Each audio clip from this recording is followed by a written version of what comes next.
My name's Lydia and I'm the Activities and Opportunities Officer.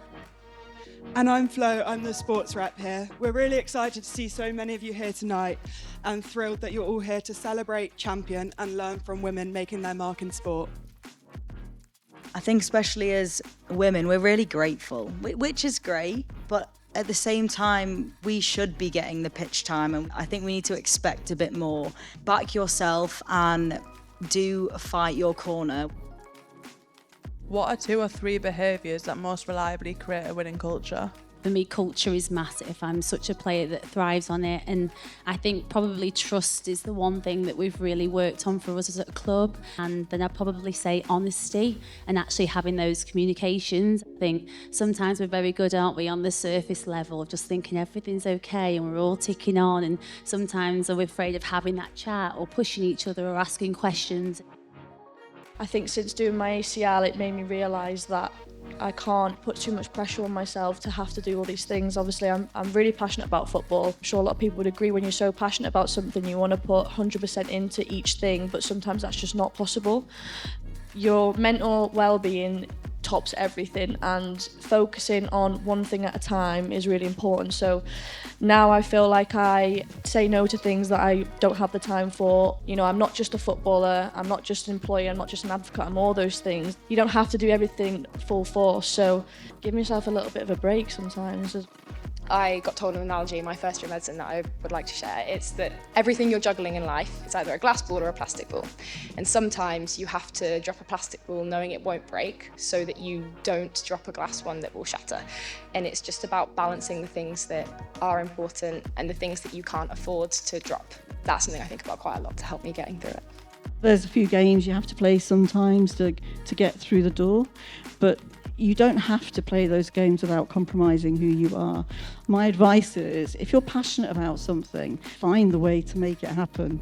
Grab your opportunities when they're there, and if they aren't there, create them, and always remain true to who you are. But most importantly, make sure you've got a great support group around you as well.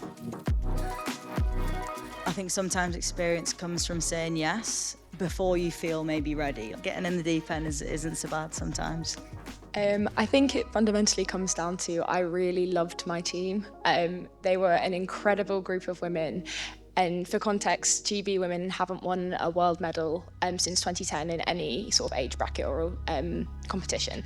So coming into it, we knew that we'd pulled together a really special team full of individuals who had a lot of faith and a lot of will to work hard. You were looking at the faces of all 24 players who believed that they could do it. And so when it came down to it in our bronze medal match, we ended up winning 15-11, and it was entirely done on the fact that every single person on that team decided that we were going to win. In the senior management team at the Olympics, for example, there were 36 venue managers. There were only 7 female venue managers, and I was the only one with a child. I am very, very proactive in trying to support my team, and someone that had worked in the NHS for 30 years and actually wanted to cycle across France. We managed to work it around so she could have a month off. It doesn't need to be about family. People could have a number of different reasons.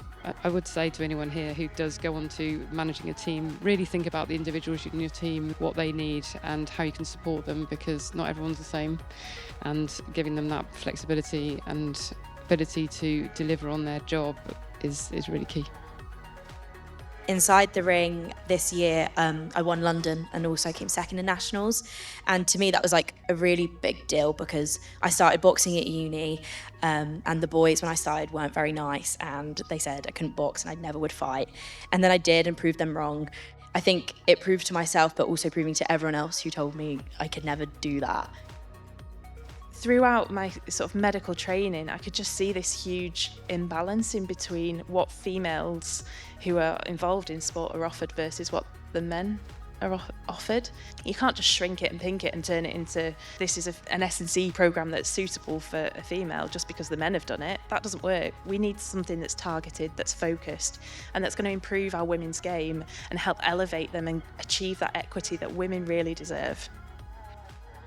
I think you need to trust your own instinct when it's time to move on, but that time to move on isn't always when something isn't going well. Sometimes you have to move on to create the space for the next move. That can be the hardest thing to do for anyone.